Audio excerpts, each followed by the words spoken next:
C'était le matin du 2 janvier 2020, un matin comme les autres. Mais soudain, le silence a été brisé par des coups de feu. Ils étaient incroyablement forts et les habitants des villages les plus proches de la frontière sont sortis de leur maison pour voir ce qui se passait. Les tirs semblaient venir de la frontière avec la Chine. Vous pouvez imaginer à quoi ressemble cette frontière.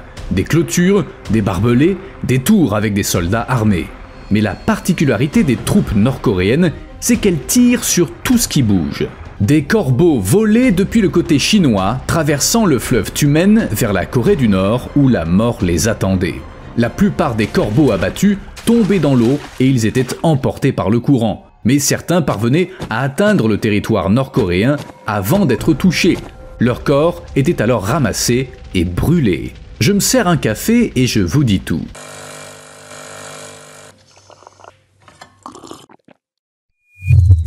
Voici un rappel discret de faire ce petit quelque chose sous la vidéo, au cas où vous oublieriez. Précisons d'emblée que, comme d'habitude, les infos sur la Corée du Nord sont rares et certaines ne datent pas d'hier. Bref, depuis la pandémie, la politique de la Corée du Nord est de tirer sur toute personne ou animal s'approchant de la frontière avec la Chine. Les soldats déployés dans les zones frontalières pour arrêter le Covid-19 ont reçu l'ordre d'ouvrir le feu sans hésiter. On a même envoyé des troupes d'assaut dans les villages, des spécialistes de la chasse aux animaux sauvages et aux oiseaux. Ne me demandez pas pourquoi des soldats nord-coréens, surtout des troupes d'assaut, se spécialisent là-dedans.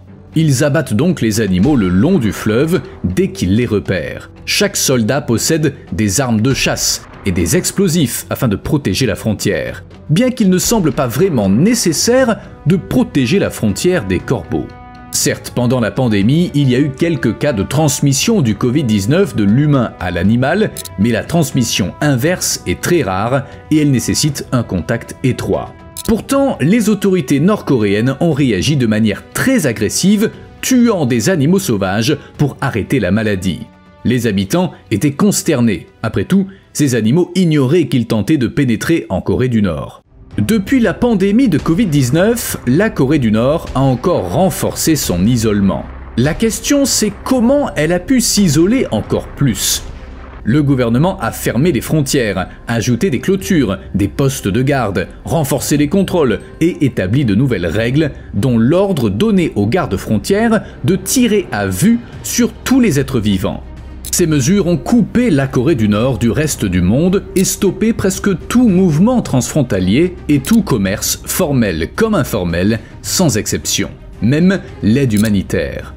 Human Rights Watch a comparé les infrastructures de sécurité dans 6 districts en 2019 avec ce qu'elles sont devenues en 2022 ou 2023. De nouvelles clôtures, tours de guet, postes de garde, garnisons et autres signes d'une sécurité renforcée ont été repérés. Sur les 321 km de frontières surveillées, on a compté 743 km de clôture, dont 474 km de clôture principale, 267 de clôture secondaire et 1,9 km de clôture accessoire. Tous les 110 mètres, il y a un bâtiment, un poste de garde, une tour ou une garnison. Par la suite, les mesures ont été légèrement assouplies, mais en 2025, l'inquiétude liée au Covid est revenue. Alors que les rumeurs d'augmentation des cas de Covid-19 en Chine se propageaient, les Nord-Coréens vivant près de la frontière s'inquiétaient d'une nouvelle fermeture. Ils ne voulaient pas revivre ce qui s'était passé en 2020. À l'époque, en août, le gouvernement avait mis en place des zones tampons qui sont restées en place jusqu'en janvier 2024 à 1 ou 2 km de la frontière nord. C'est là que l'ordre de tir à vue était en vigueur. Les autorités avaient déployé des unités dans diverses villes et comtés pour sécuriser la frontière au maximum. D'après une source, l'ordre avait été donné aux patrouilles frontalières de cesser de se relâcher et de faire leur travail avec l'esprit combatif et l'engagement idéologique approprié. De plus, des instructions détaillées enseignaient aux gardes-frontières comment se comporter en cas de tir à balles réelles. Si par exemple des soldats abattaient une personne non identifiée à la frontière, conformément aux ordres, ils devaient laisser le corps sur place et rester à au moins 2 mètres de distance pour éviter d'être infectés. Ensuite, ils devaient signaler l'incident au régiment ou au bataillon local d'urgence anti-épidémie. Et pour vous donner une idée de la gravité des choses, la lutte agressive de la Corée du Nord contre le Covid-19 s'est poursuivie en 2021. Le comté d'Onsong a émis un ordre urgent pour exterminer les chats errants. Je suis sérieux. Les autorités ont ordonné aux habitants de tuer les chats errants. Cette mesure visait, je cite, à empêcher le coronavirus de pénétrer par des animaux venant de Chine. Ils voyaient même les pigeons comme une menace. Eux aussi étaient abattus. Bien sûr, les gens n'étaient pas ravis de ces ordres, et la même source a indiqué que les Nord-Coréens critiquaient ces tueries, les qualifiant d'irrationnelles. Certains habitants faisaient preuve de sarcasme, soulignant que, bien que les animaux ne parlent pas, ils savent où il y a de la nourriture, alors c'est bizarre que des chats viennent en Corée du Nord, où il n'y a même pas assez à manger pour les humains.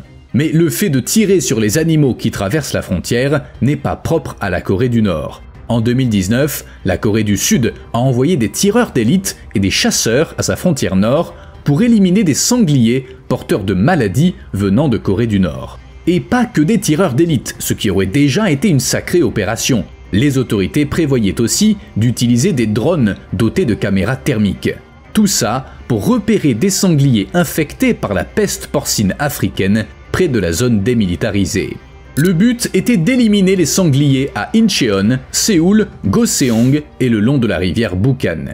Tout a commencé lorsque 5 sangliers morts, malades de la peste porcine africaine, ont été trouvés près de la frontière. Selon des rapports non officiels, la maladie s'était propagée en Corée du Nord et la Corée du Sud n'avait d'autre choix que de tout mettre en œuvre, à savoir des drones et des tireurs d'élite.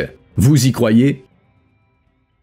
Mais revenons à la frontière nord de la Corée du Nord, où, selon les rumeurs, on ne tire pas que sur les corbeaux et les pigeons. On dit que des tunnels souterrains sont en construction. Malheureusement, il est difficile de vérifier cette info, d'autant que ces projets supposés sont évidemment secrets. Mais même ainsi, des rumeurs finissent par voir le jour.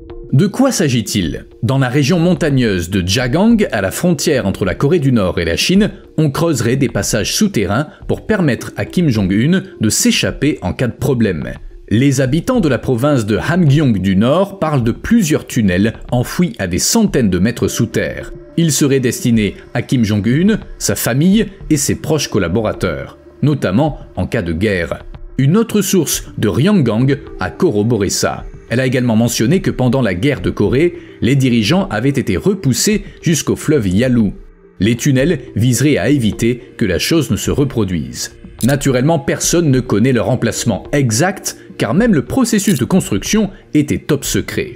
Lorsque les ouvriers étaient transportés sur le site des travaux, les fenêtres étaient occultées et ils n'avaient aucune idée de leur destination. À la sortie du bus, les ouvriers avaient les yeux bandés et ils n'avaient pas le droit de regarder autour d'eux jusqu'à leur arrivée sur le chantier. L'équipe chargée de la construction était la première brigade des ingénieurs militaires de l'armée populaire coréenne. On dit que Kim Jong-un leur fait confiance plus qu'à des ouvriers ordinaires.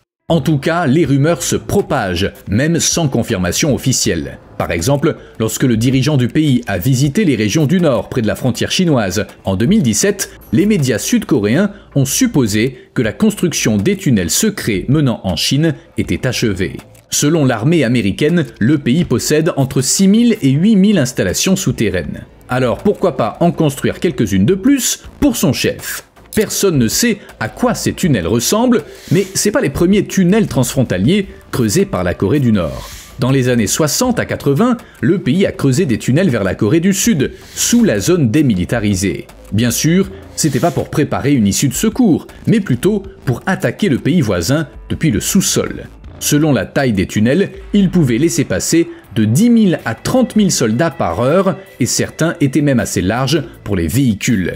Malheureusement pour la Corée du Nord, ces tunnels ont été découverts. Il y en avait 4 au total, 3 au nord de Séoul, découverts dans les années 70, et le 4e près du comté de Yanggu, repéré au début des années 90. Aujourd'hui, ces tunnels découverts, bloqués par des barricades en béton, sont ouverts aux visites.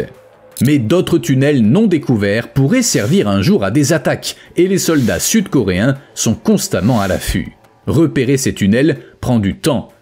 Par exemple, il a fallu 4 mois pour trouver le 3e et creuser un tunnel d'interception. Le tunnel inachevé mesurait 1635 mètres de long, pour une hauteur maximale de 1,95 m et une largeur de 2,10 m. Il traversait une zone rocheuse à 73 mètres sous terre. Oui, ça explique pourquoi le trouver n'a pas été facile. D'ailleurs, au début, la Corée du Nord a nié avoir construit le tunnel. Le pays a fini par le reconnaître tout en prétendant qu'il n'avait pas été creusé à des fins d'invasion, mais qu'il faisait partie d'une mine de charbon. Le problème, c'est que géologiquement parlant, il n'y avait aucune chance de trouver là du charbon. On estime qu'il y aurait une vingtaine de tunnels au total. C'est pourquoi l'armée sud-coréenne consacre encore des ressources à la chasse aux tunnels, même si l'usage de passages souterrains n'est plus très pertinent de nos jours. En gros, ils sont moins utiles dans un monde qui connaît l'artillerie à longue portée et les missiles balistiques. Mais la frontière nord-coréenne ne sert pas qu'à la guerre et à tirer sur les animaux. On y fait de la contrebande. Lorsque la pandémie a frappé, les autorités ont fermé la frontière. Mais en plus de ce que j'ai mentionné, elles ont fait installer des clôtures supplémentaires dans les zones où il y avait beaucoup de contrebande. À noter que, par contraste avec les militaires qui ont le droit de tirer à vue, ces nouvelles clôtures sont décrites comme inutiles. Selon des sources, la plupart des clôtures situées le long de la frontière sont faites de simples fils de fer.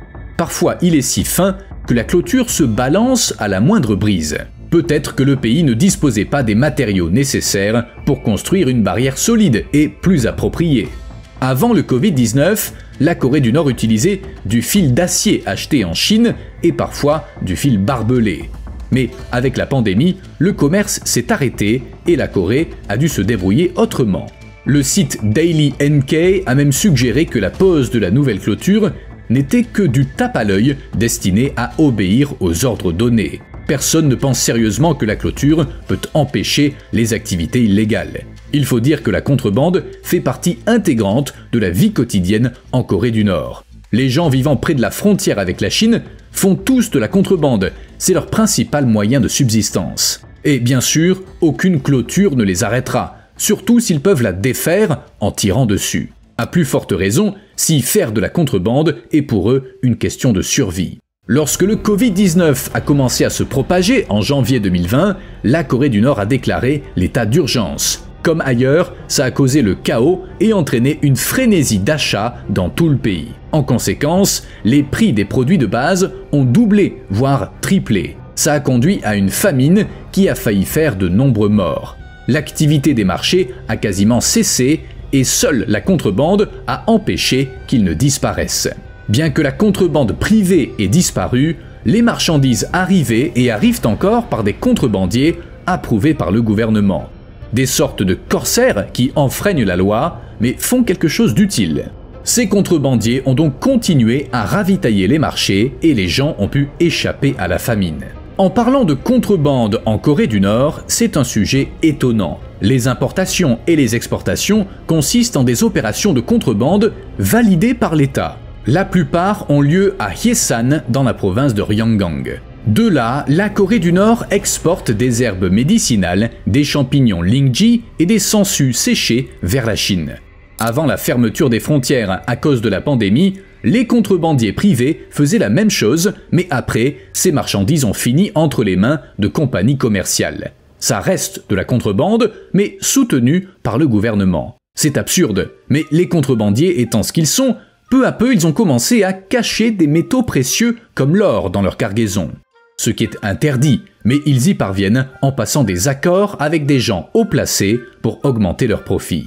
Mais le commerce ne se limite pas aux champignons, aux sangsues et à l'or, bien sûr. Les commerçants importent et exportent des matériaux, des aliments, des équipements légers et des produits pharmaceutiques.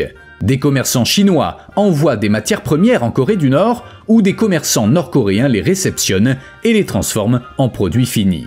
Ensuite, ces marchandises sont renvoyées en Chine. C'est un peu bizarre, mais bon. Les patrouilles frontalières chinoises répriment la contrebande, mais les criminels se font rarement attraper car ils agissent vite. Du côté chinois, les choses sont devenues plus strictes ces dernières années, mais les opérations de contrebande sont très discrètes. En bref, personne n'est au courant de rien. En Chine, je veux dire. Là-bas, la contrebande est pratiquée par des individus, tandis que du côté coréen, comme je l'ai dit, des compagnies commerciales entières sont impliquées. Les marchandises sont présentées aux douaniers, aux services de sécurité et à la police qui contrôle tout. En gros, c'est illégal mais toléré, afin de contourner les sanctions imposées à la Corée du Nord. Voitures, pièces mécaniques et petits moteurs électriques nécessaires au pays passent souvent la frontière illégalement. Quant à la Chine, en plus d'ingrédients destinés à la médecine traditionnelle, elle reçoit des concentrés de cuivre, des fruits de mer et du poisson. Par ailleurs, précisons que les contrebandiers privés, ceux qui ont continué à travailler après le début de la pandémie, soudoient les gardes-frontières. Personne ne connaît les montants exacts, mais les gardes ferment les yeux lorsque les contrebandiers passent la frontière. Oui, même s'ils ont l'ordre de tirer à vue. Il existe aussi de la contrebande de pétrole et d'armes, mais c'est bien plus compliqué que la contrebande de biens ordinaires. Alors ce sera pour une autre vidéo. Je vous en parlerai la prochaine fois. Vous me devez un like. À plus.